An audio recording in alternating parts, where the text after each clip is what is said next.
Salut, moi c'est Karen et la vidéo suivante est un peu spéciale. Vous vous souvenez peut-être, il y a quelques semaines, dans le groupe Facebook de Chaque jour compte, je vous ai posé la question à savoir quel matériel utiliser pour créer ma semaine. Pour ce qui est des étampes, vous avez voté pour le nouvel ensemble de BD. C'est donc celui-ci que je vais utiliser. Concernant les couleurs, vous avez voté pour que j'utilise seulement 3 couleurs et dans ces 3-là, il devait y avoir la couleur prune et la couleur cantaloupe. Puisque la troisième couleur était à mon choix, j'ai choisi la couleur tarte aux poires. Et c'est sans plus attendre que je commence à décorer ma semaine avec l'ensemble des d'étampes BD. L'ensemble d'étampes s'apprête super bien dans la semaine que j'ai choisie puisque, comme vous le savez, dans la version éclatée, la mise en page des semaines change à tous les mois. Ça donne donc plus de variété à nos créations durant toute l'année. Et là, j'aurais pu éditer la vidéo en supprimant la scène où mon chat passe devant l'écran, mais je trouvais ça très drôle, alors voilà, je l'ai gardé. Et on continue en faisant la base de la page, c'est-à-dire en étampant principalement au noir pour avoir une base solide pour pouvoir ensuite ajouter les couleurs et les éléments décoratifs.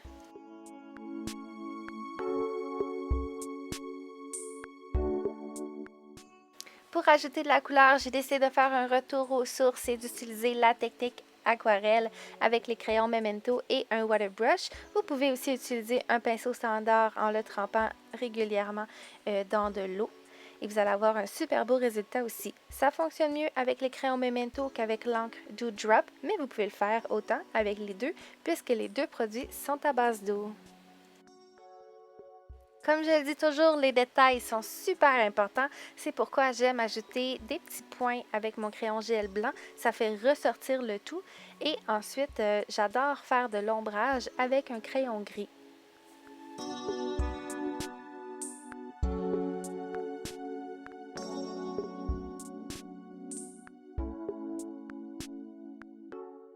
Vous avez sans doute remarqué que je travaille seulement que d'un côté.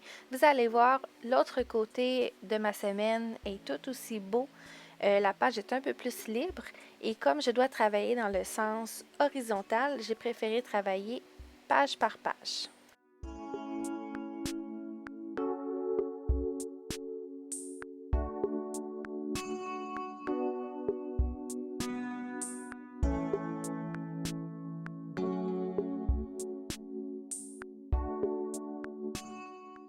On me demande souvent c'est quoi le truc pour avoir un bel effet lorsqu'on fait un effet aquarelle. Eh bien, il n'y a pas de solution miracle. Tout ce que je peux vous dire, c'est qu'avec la pratique, on devient de plus en plus meilleur. Par contre, si je peux me permettre, pour avoir un bel effet, il faut travailler en superposition. Donc, on n'essaie pas d'avoir une couleur trop foncée pour commencer. On y va avec des teintes pâles et on ajoute toujours un peu plus d'encre pour créer un bel effet. Et pour bien réussir ces petites coulisses comme on voit à l'écran, eh bien, mon truc, c'est d'y aller le plus finement possible. Plus les coulisses sont fines, plus elles vont avoir de l'air réaliste.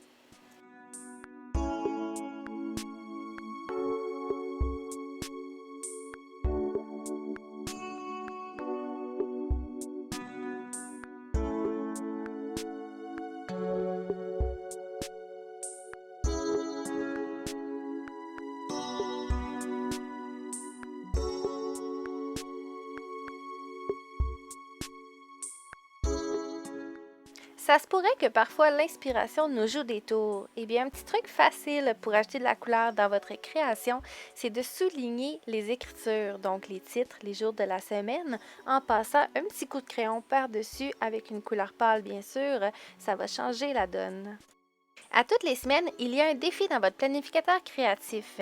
Eh bien, pour cette semaine-là, c'était d'inclure des flèches dans ma création. C'est pourquoi vous me voyez à l'instant dessiner à main levée plusieurs flèches. Parfois, on va un peu vite dans la création et on aurait aimé étamper quelque chose à un endroit où on a déjà appliqué de la couleur. Eh bien, c'est simple, pour rectifier la situation, j'étampe sur un papier blanc à part que je découpe ensuite pour coller mes formes en question à l'endroit où je les aurais fait s'il n'y avait pas de couleur. Comme ça, mes formes sont blanches et mon arrière-plan est encore autant coloré. Et en plus, ben, ça ajoute une certaine dimension à notre création. Maintenant satisfaite du côté droit de ma page de semaine, j'attaque le côté gauche en faisant un menu. Et oui, comme vous avez vu, le design me permet de créer quelque chose pour cette semaine-là en ajoutant plein de surfaces qui vont me servir pour chaque journée.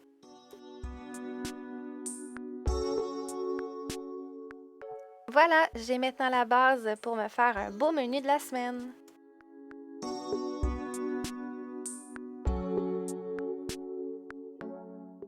Pour faire un rappel avec l'autre côté de la page, je fais la même technique aquarelle avec le même type de forme.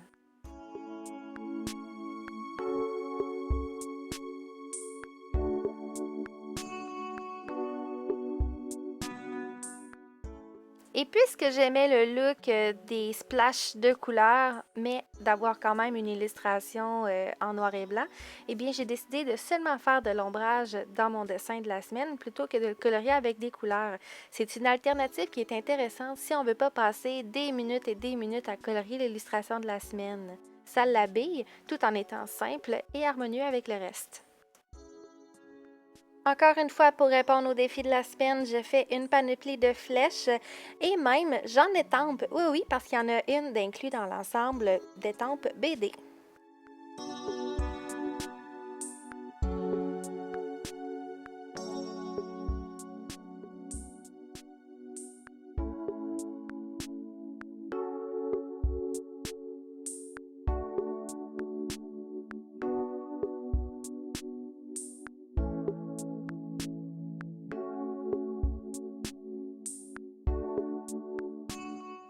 Et pour terminer ma création de la semaine, je fais la même finition que j'ai fait de l'autre côté, c'est-à-dire ajouter des détails avec les crayons Memento, avec le crayon gel blanc et avec un crayon gris pour créer de l'ombrage. J'ai aussi fait le contour en vert du mois pour le faire ressortir.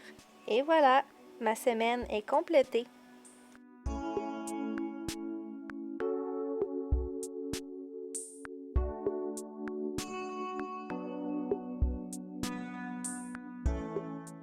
J'espère que vous avez apprécié la vidéo. J'espère aussi que les quelques trucs et astuces qui ont été dits dans celle-ci vous inspireront à créer aussi des petites merveilles quotidiennement pour être un peu plus organisé. Je vous souhaite aussi une belle fin d'année puisque ce sera la dernière vidéo de 2019. Merci de nous suivre, merci d'être parmi nous et on se dit à la prochaine!